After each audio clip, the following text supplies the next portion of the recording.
Adventures in Time and Space. Transcribed in future tense.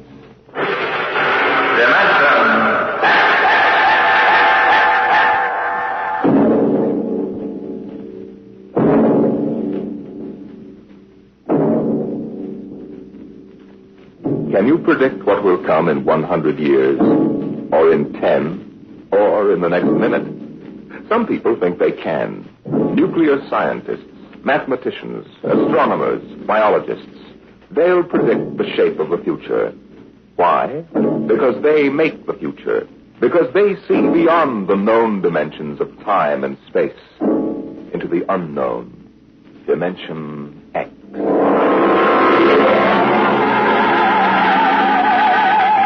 It was in the year of 1982 that spacemen first discovered the Great Galactic Barrier.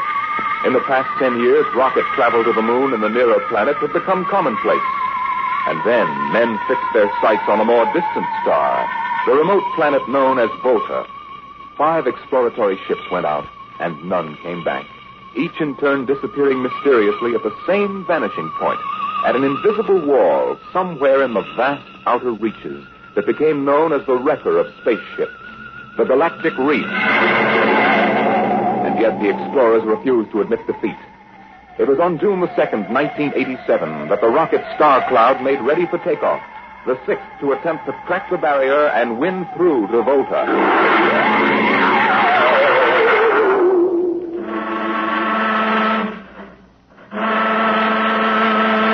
Now hear this. Condition green. 2 minutes. Captain, I don't suppose you'll want the ship's doctor up here on the bridge during blast off. I think not, Smitty. All right, then. I'll be in the sick bay counting vitamin pills if you need me. Good luck, Louis. Thank you, Smitty. Lieutenant Collier. Yes, sir. You're relieved. You better get down to navigation control and take over. Yes, sir. Oh, Lieutenant. Yes, sir. We've never flown together before. This is your first flight in a space vessel as big as the Star Cloud, isn't it? Yes, sir. But I was trained in oversized jobs at the Naval Academy. Well, if you're half as good a navigator as your father was, you'll do fine. Thank you, sir. You were old shipmates, weren't you? Old shipmates. I served under him in the first rocket that ever got back to its base in one piece.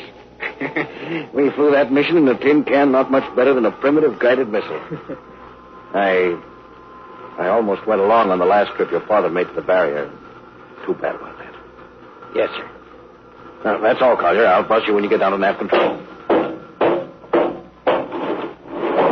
Lieutenant Paulson. Yes, sir. Get me ground control tower on the radio. I want to talk to Colonel Harrison. Sparks has the circuit up now, Captain.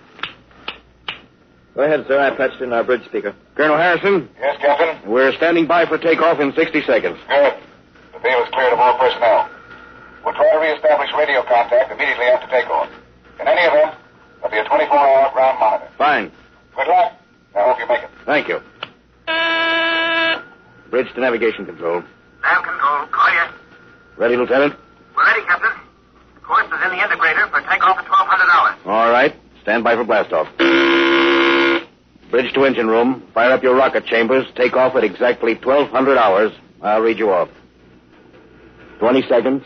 19, 18, 17, 16. Condition red. Hold it. We won't Condition red. Go turn in that alarm. We uncovered a stowaway, sir. Stowaway, where, Masters? Hiding in 6th Bay. Dr. Smithson found him. Have him brought up to the bridge. Engine room, kill your rockets and stand by. Person, this is Colonel Harrison in ground control. What's holding you up? Trouble. What's the matter with you? What's the matter with you? There's a stowaway aboard. Stowaway? Yes, I thought your men were supposed to police this base. What's the matter with you? All right, Captain, take it easy. You know what this delay can do to us, don't you? 1 minute later, takeoff can throw us 1,000,000 miles off course. We'll have to reintegrate the whole work. Well, look, how long do you think it'll take? Don't bother me for a while. I'm busy. Stupid idiot. Captain Thornton. Oh, come in, Smitty. Here's your stowaway. I'll court-martial the... Charlie. Can you use a good radio man, Skipper? See, you two have met. Met? The Skipper and me made 50 trips to the moon together. Didn't we, Captain? Charlie, if you wanted to come along, why didn't you volunteer? I did, Skipper. They turned me down. What's wrong with you? Acceleration bend. Oh. They said my arteries wouldn't stand another trip. Well, I'm sorry to hear that. But they're wrong, sir. I got one more good trip in me. Now listen, Captain. You know these green kids don't know the first thing about space radio operations. You put a man like me on, I'll be getting your bedtime story for Mars. Now, listen, Charlie, you know the regulations as well as I do. I can't take you much as I'd like to. Colonel Harrison will murder me for this. Oh. I'm sorry, Charlie. I'll have to put you aground. I'll tell you what. I'll ask Harrison to put you on his ground radio contact. It'll seem as if you were right here with us. He won't do it, sir. He'd better, or I'll have him busted to corporal for letting you sneak aboard. Now, you'd better be off, Charlie. Masters. Yes, sir. I'm sending this man aground. Give him time to clear the launching platform. Yes, sir. So long, Charlie. I'm really sorry. Good luck, Skipper. I thought you were going to have him drawn and quartered. If it'd been anybody else, I would have, Smitty. But Charlie, well, he's kind of special. Been with me since my first command, when we began the regular run to the moon. If he wanted to come along this time, well, it's only through loyalty to me. You know, Lewis, I didn't realize it before, but you're almost human. Bilge. Navigation, Lieutenant Collier, you there? Nav control, Collier. Lieutenant, how badly are we fouled up? Can you recalculate the course, or shall I cancel the takeoff? I've already plotted a new course on the integrator, sir. Good. Can we take off in exactly 2 minutes? 2 minutes? Yes, sir. If we can, all we need to correct is for only a 1 degree deflection. I can do that before we breach the stratosphere. That's quick work. Are you sure? Positive, sir. Well, all right, Collier. I'm putting it in your hands. We'll blast off on your signal. Lewis, isn't that a lot of responsibility for a young green officer? Yes, but if he can't do his job, I'd rather find out now than at the galactic barrier. Bridge to engine room. Prepare to blast off on navigator signal.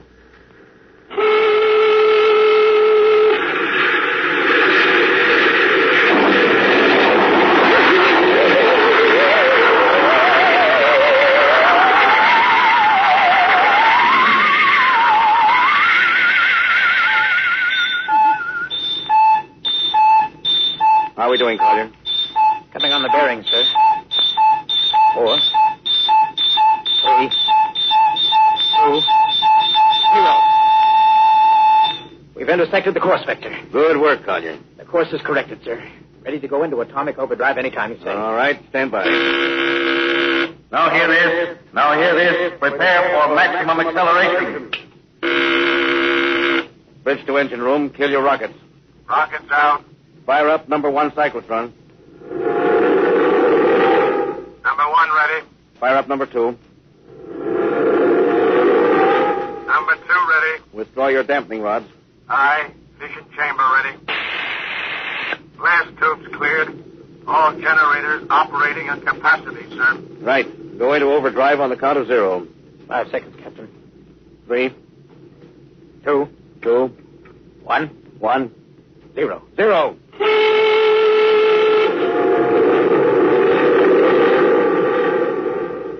How are we doing, Collier? On course, sir. She's running hot and true. Well, my compliments, Lieutenant. Thank you, sir. This job would have done your father credit. He was one of the best navigation officers I ever saw. Thanks, sir. Now start your gyros and put her on robot control. The bridge is yours, Mr. Collier. If you need me, I'll be in Dr. Smith's office. Yes, sir.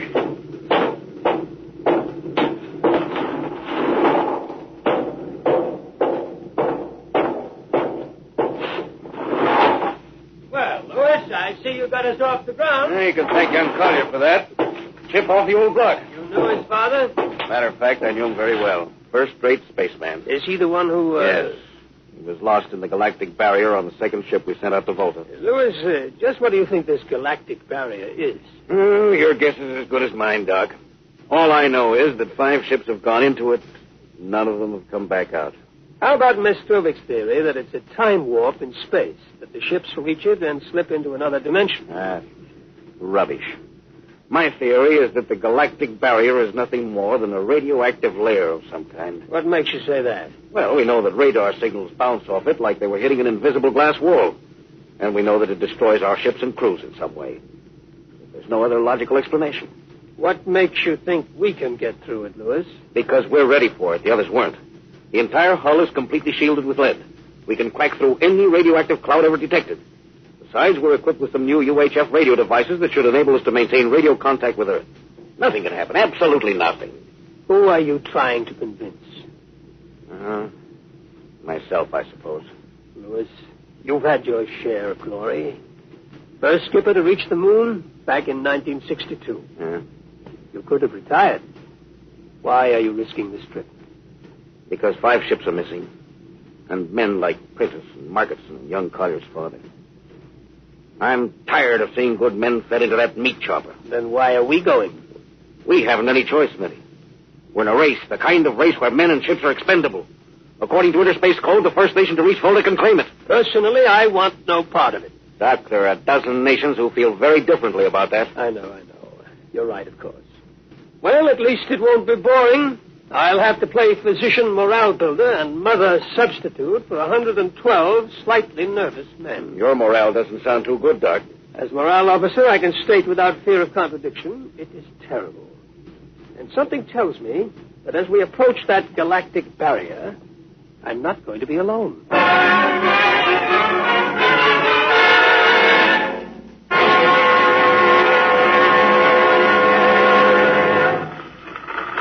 Hello, Earth. Hello, Earth. Captain Thorson of the Star Cloud calling Earth.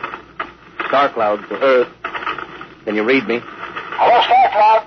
Hi, Captain. Charlie. Well, I see they haven't court-martialed you yet. Oh, sir. Thanks to you. That's good to hear you. You can read us the funny papers on Sunday morning. Right.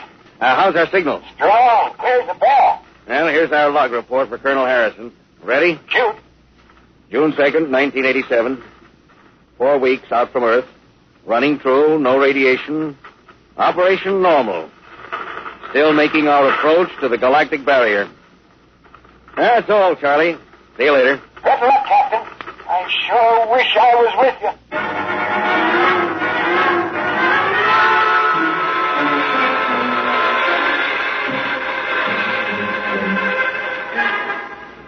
How's the morale, Smitty? Well, the men know we're getting closer to the barrier.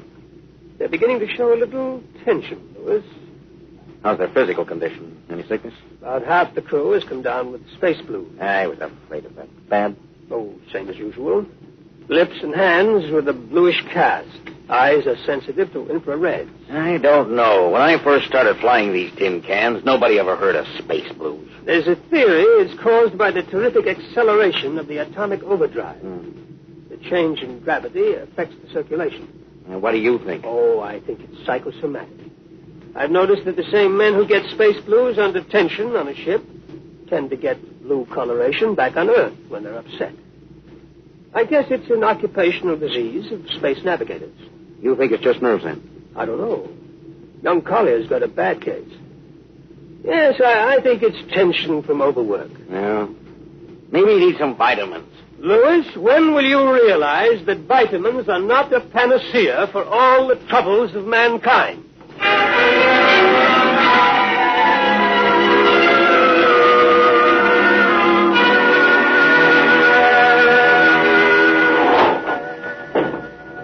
Sir, I understand you've relieved me from duty.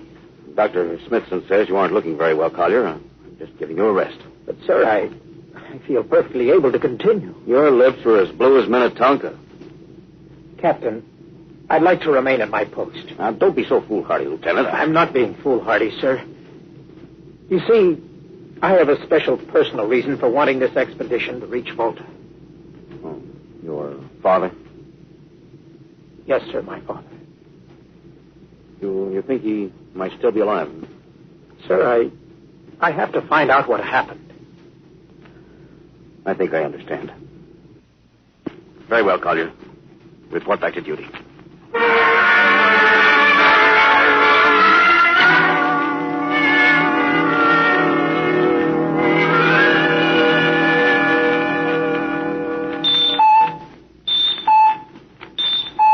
What's the reading, Paul? We're getting a +5 radar bounce now, sir. It's coming off the barrier almost as fast as we send it out. What's the interval? 0.3 of a second. Shortening steadily. This rate will hit the wall in the next few minutes. All right. Alert the crew. Sound general quarters. Now, here it is. Condition red. We are now approaching the galactic barrier. All hands to stations. All radiation detectors to be fully manned. Full security will prevail until further notice. That is all. Paulson. Aye, sir. Radar bounces up to +6. We'd better try to make final contact with Earth. Is Spark still trying to raise the bait? Yes, sir, but he's not having much luck. Seems to be some interference. Well, that's the radio room now. Yes? You've got him? Cut in on the bridge speaker. The captain will take it from here. Hello, Star Cloud to Earth. Can you hear me, Earth? Hello, Skipper. I can barely read you. We're getting heavy static from sunspots. That's not sunspots. We're right on the galactic barrier. Getting a +7 radar bounce. Expect to hit the barrier almost any second now. Good luck, Skipper. Look, Charlie, stick with us, will you? We're switching to the automatic center now so you can track us in. Okay. If we crack the barrier and come through still in one piece, I'll try to get back to you on the high-frequency band. Gotcha, Skipper. Don't worry. I'll be waiting. So long, Charlie. So long, Starcroft. We must be getting awfully close now, Captain. Echo's bouncing back so fast, it's almost beating the signal. When they coincide, hold on to your hat. That's when we run into the wall. Wait a second. Hold on. Here goes nothing. Here it comes.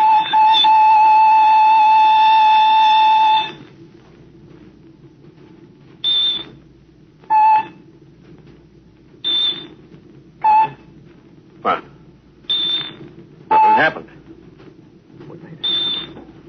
We made it, Captain. No radiation, no time, no nothing. The crew's gone crazy, sir. Damn, they earned it. Hey, Doc, can you break a few bottles of snake bite serum for medicinal purposes? I sure can, Louis. This calls for a celebration. How's your morale now? Couldn't be better. How's yours? Couldn't be better. Hey, what the? Condition red. Condition red. Radiation detected. Condition red. Radiation detected. Holy mackerel. Look at the needle on that indicator. Paulson. I see it, Captain. It's picking up radiation like crazy. What's it like? It's a strong impulse. What kind? I don't know, sir. Too long for a cosmic ray and too short for UHF.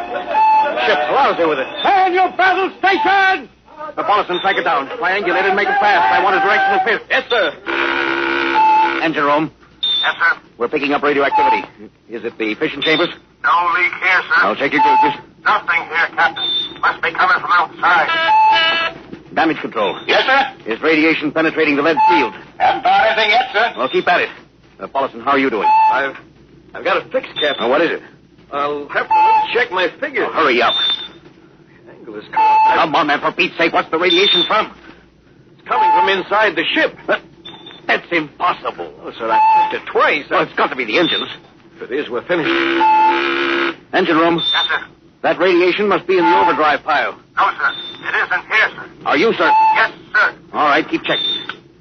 Well, only one thing left to do. Paulson, get a Geiger counter. We're going to start combing this ship inch by inch. Yes, sir. Turn it on. Yes, sir. Ready, Captain. We'll check the atomic guns first. Come on.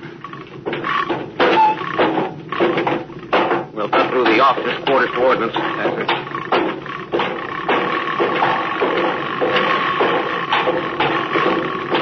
Through here. Wait a minute, sir. Huh? What is it?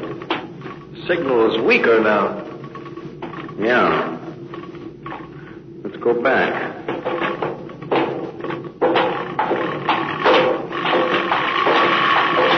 Hold it. Seems strongest right about here. Doesn't make sense. Whose cabin is this? Lieutenant Collier's. Collier. Oh, he's down in nav controls. We'll drive the door. It's not locked, sir.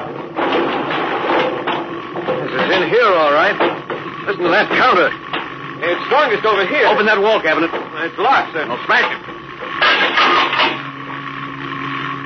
Shut off the Geiger counter.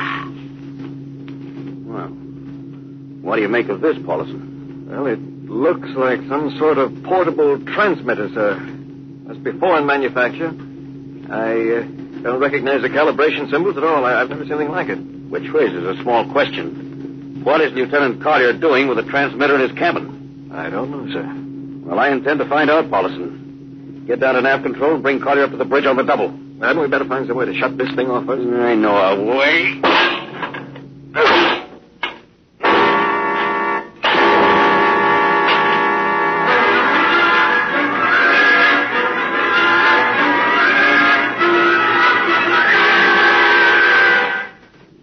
Lieutenant Collier, I'm going to ask a few simple questions. Yes, sir. And I want a few simple answers. Yes, sir. What were you doing with the transmitter in your cabin? Transmitter, Captain. You know nothing about it? No, sir, I don't. Do you recognize these calibration symbols? No, sir. Can you think of how it might have been placed in your cabin without your knowing it? No, sir. Unless someone came in while I was on duty. Oh, would that have been possible? Well, I suppose so. Well, someone had a key. I found your cabin door unlocked. I meant a key to the wall cabinet. I didn't say the wall cabinet. Oh, what? Well, You- sir, I... You what, Lieutenant? How could you have known it was in the wall cabinet? Well, I just assumed. Lieutenant Collier, I find it hard to believe you would lie. Having known and respected your father and having observed the way you handled your job. However, I intend to get to the root of this thing. May I have your wristwatch, Lieutenant? Sir? Your wristwatch. Here you are, sir. Paulison, turn on that Geiger counter. Yes, sir. Now hold this watch next to it. Yes, sir. That's all. Lieutenant, if you hadn't any close contact with that transmitter, how do you explain the radioactivity of this watch? I don't, sir. I think you'd better. To whom were you sending those signals? Condition red. Condition red. There's your answer, Captain. What is this, Collier? Alien spaceship approaching. Alien spaceship approaching. Collier, who's aboard that ship? All right, now talk. Very well, Captain. My mission seems completed. Your mission? Are you admitting that you're an agent of a foreign power? I am stating it. What nation? No nation, Captain. What? I am an agent of the Voltan government. The what? The government of the planet of Voltan. Are you crazy? Are you so stupid that you think your people are the only ones who can invade another planet? Lieutenant, what do you mean? We've had agents operating on Earth since 1945. I don't believe you. What do you think happened to those 5 ships, Captain? Where do you suppose we got our information? Your language, your culture, family background. Your appearance, you look like... Like Commander Collier? Is that so surprising, Captain? We had a living model. I ought to kill you. That would be very foolish, Captain. I would advise you to surrender without delay. Alien ship now coming into ordnance range. I'll deal with you later, Collier. Paulison. Yes, sir. Put this man in irons and take him away. Don't worry, sir. We'll take good care of him. Hutner, Rustin. Gunnery, Atkinson, what's the range? 10,000 meters. They're closing fast. What's your guns on radar tracking? Tracking. Coming on the bearing. Fire. Fire, Richardson. Did you hear me? Fire! What's the matter down there? Did you hear me? Richardson, answer me! What, who? It's no use to shout, Captain. Collier. How did you get loose? Where's Paulison? Lieutenant Paulison is dead. All stations, Lieutenant Collier has escaped. Seize him, men! Don't waste your breath, Captain. Your men can't hear you. What? Those still alive are my men. You're lying. No, Captain. Every ship that has ever left Earth was controlled by a Voltan crew. That's impossible. Those were hand-picked men. Handpicked by us. I don't believe you. Then why not call for help? Carpenter, Robinson, Haley, report. Carpenter. Robinson. Haley. Wait. Report. You see, Captain, it is quite useless. The Star Cloud will be taken to Volta for, shall we say, further experimentation. I see. Of course, there's one thing you hadn't counted on. And just what is that, Captain? This...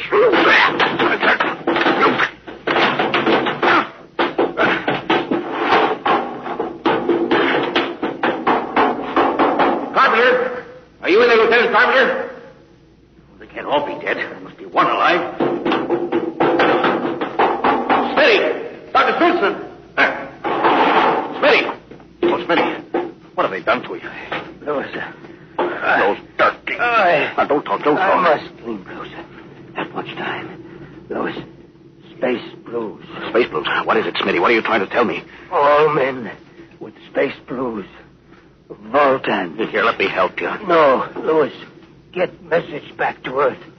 Voltan, 5th column. Watch out for space blues. Smitty.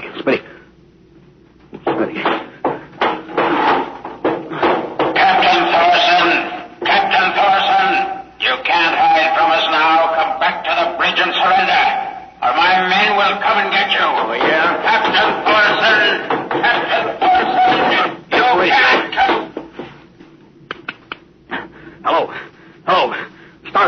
calling Earth.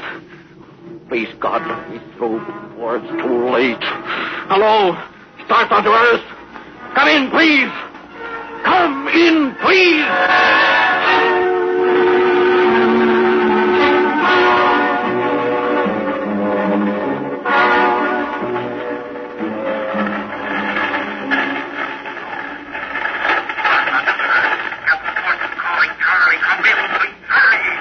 Hello? Skipper, is that you? It's coming in a little louder now, Skip. Keep sending. Thank God, Charlie. Now listen to me. Not much time. Get word to Colonel Harrison. Crew, Fusiliers. Most of crew members, Voltans. What? Voltans. Spell that. V-O-L... Voltans? That's right. They're from the planet Volta. Skipper, are you all right? Look, Charlie, this is serious. They'll be 30 seconds. Now listen, they have a fifth column on Earth. They're planning to invade you. I don't mean it. Of course I mean it. Now tell Harrison. Posing as humans, you can detect them by space blues. He got that. Only Voltans get space blues. Charlie, can you hear me? Space blue. I get you. Now, thank you, Charlie. It's a bagel. You want everybody. Captain? Come on, Charlie. Captain! Captain Thorson! Hello? Hello, Star Cloud! Come in! What's the trouble, Sergeant? I was just trying to raise the Star Cloud, Colonel. Had any luck? No, sir. No contact. No contact. No, sir. Nearly an hour since they hit the galactic barrier. I don't understand why they haven't tried to get a message back. No, sir. Neither do I. All right. I'll take over for a while. Yes. You do that. You go right ahead, sir. Right. Oh, Charlie, you'd better go out and get yourself some coffee. You look a little blue around the gills.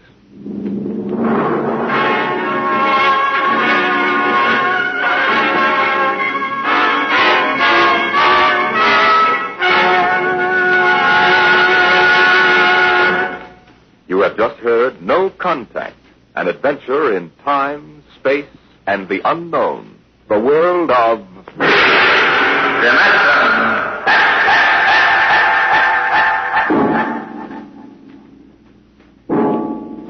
Next week we have a cheerful little tale that starts with the disappearance of Grant Toome. It's about a veteran newspaper reporter and a strange little man who calls himself the world's greatest genius. You'll hear all about it next week at the same time when we present The Professor Was a Thief.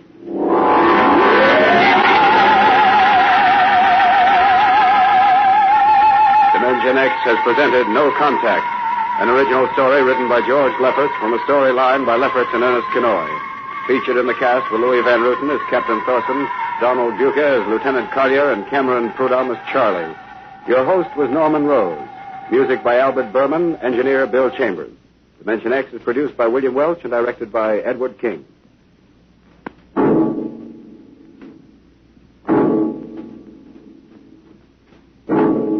Stay tuned for the remarkable Quiz Kids on NBC.